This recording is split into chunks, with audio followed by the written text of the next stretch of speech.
액션 let's go 저 건물을 찾으러 Assalamualaikum warahmatullahi wabarakatuh.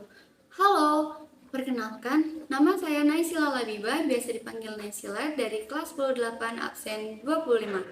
Pada kesempatan kali ini, saya akan membahas sedikit mengenai daur biogeokimia. Sebelumnya, apa sih daur biogeokimia itu? Daur biogeokimia merupakan perpindahan unsur-unsur kimia melalui makhluk hidup yang nantinya akan kembali lagi ke alam atau lingkungan. Oleh karena itu disebut daur biogeokimia. Daur biogeokimia berfungsi untuk menjaga keseimbangan ekosistem, yang artinya keseimbangan ekosistem bergantung pada pengulangan unsur-unsur tertentu yang terjadi di alam atau lingkungan.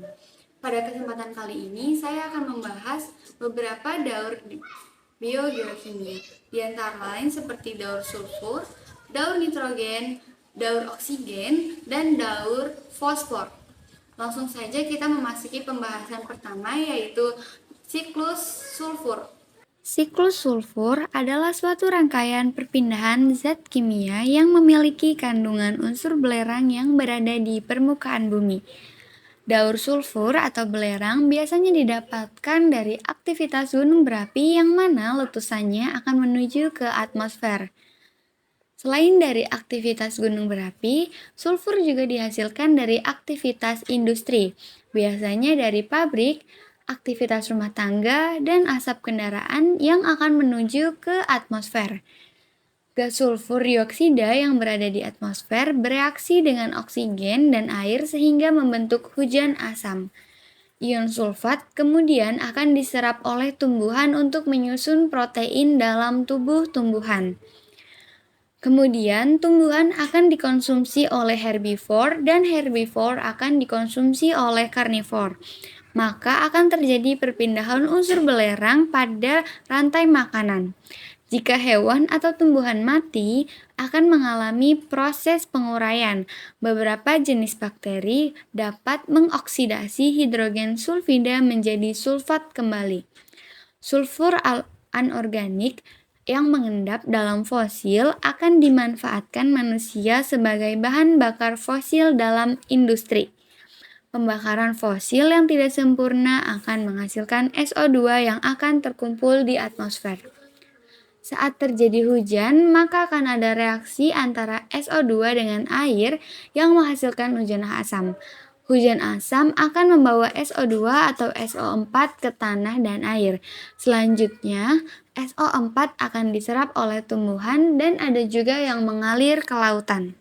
Nah, itu dia sedikit penjelasan mengenai siklus sulfur. Selanjutnya, saya akan menjelaskan siklus fosfor melalui video animasi yang akan saya tayangkan sebagai berikut. Hai, kenalin, namaku Fosfor. Aku merupakan salah satu dari siklus biogeokimia yang mengalir dari komponen abiotik ke biotik dan kembali lagi ke abiotik.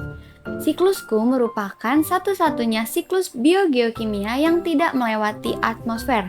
Menarik banget kan? Yuk dengerin kisahku. Kisahku berawal dari batuan sedimen. Oleh air hujan, batuan yang mengandungku akan mengalami pelapukan, sehingga aku akan larut ke dalam air dan tanah. Kemudian, aku akan diserap oleh tumbuhan dan berpindah ke tumbuhan tersebut. Lalu, tumbuhan tersebut akan dikonsumsi oleh makhluk hidup, yakni hewan dan juga manusia. Hewan yang memakan tumbuhan tersebut nantinya juga akan dimakan oleh manusia. Hewan dan manusia mati, maka akan mengalami dekomposisi atau pembusukan oleh batuan dekomposer menjadi detritus dan kembali lagi menjadi fosfor. Kemudian, fosfor yang ikut terbawa air mengalir akan berakhir di lautan. Kemudian, aku menumpuk dan menjadi batuan lagi. Ketika permukaan air laut menurun atau dasar laut mengalami kenaikan, batuan yang mengandung aku akan menjadi bagian dari ekosistem darat. Proses ini memerlukan waktu ribuan tahun sebelum siklus mengalami pengulangan kembali. Jadi, itulah sedikit kisah mengenai siklus fosfor. Selanjutnya, saya akan menjelaskan sedikit tentang siklus nitrogen. Di atmosfer bumi terdapat beberapa gas, diantaranya adalah nitrogen. Nitrogen adalah unsur penting penunjang kehidupan, baik hewan, tumbuhan, dan manusia membutuhkan nitrogen untuk proses pertumbuhan dan perkembangannya. Untuk mempermudah menghafal siklus nitrogen, saya akan mengajak teman-teman semua untuk bernyanyi bersama. Proses daur nitrogen terjadi di udara. Proses yang pertama, bakteri difiksasi, hewan tumbuhan didekomposer, lalu terjadi proses amonifikasi. Amonifikasi menghasilkan amonium, dari amonium menghasilkan nitrit. Lalu dari nitrit menghasilkan nitrat. Proses nitrat itu terjadi dua tahap. Tahap pertama, asimilasi, yang dapat digunakan oleh tumbuhan. Tahap kedua, denitrifikasi, gas yang dikembalikan ke udara. Nah, itu dia lagu tentang siklus nitrogen. Gimana? Asik dan mudah banget kan untuk dihafal bersama? Selanjutnya, saya akan menjelaskan tentang siklus oksigen atau siklus karbon. Nah, ini merupakan gambaran daur atau siklus karbon dan oksigen. Kenapa daur dan siklusnya ini digabung? Karena nanti di pembahasan, oksigen dan karbon akan saling berhubungan. Di alam, karbon paling banyak terdapat di udara dalam senyawa CO2 atau karbon dioksida. Pada ekosistem laut, alga memiliki pigmen fotosintetik sehingga dia bisa mengikat CO2 yang ada di udara untuk berfotosintesis yang nantinya akan menghasilkan oksigen. Sama juga dengan tumbuhan. Tumbuhan dapat menarik CO2 dari atmosfer untuk berfotosintesis yang nantinya akan melepaskan oksigen kembali ke atmosfer. Lalu, oksigen hasil fotosintesis akan digunakan oleh manusia dan hewan untuk bernafas. Proses ini disebut respirasi. Dalam proses ini, manusia dan hewan yang akan menghirup oksigen hasil fotosintesis akan melepaskan karbon dioksida ke udara sebagai zat sisa hasil metabolisme tubuhnya.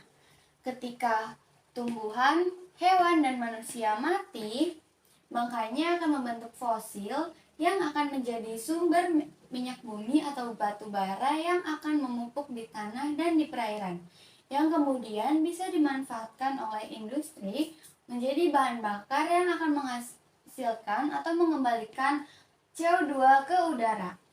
Jadi, intinya, tumbuhan akan mengambil CO2 yang ada di udara dan melakukan fotosintesis, sehingga menghasilkan oksigen. Oksigen dapat digunakan oleh manusia dan hewan yang nantinya akan melepaskan karbon dioksida yang akan digunakan tumbuhan untuk berfotosintesis lagi.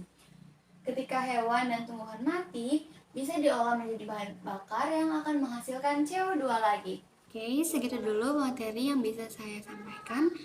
Apabila ada tutur kata yang salah dan kurang lebihnya mohon maaf. Wassalamualaikum warahmatullahi wabarakatuh.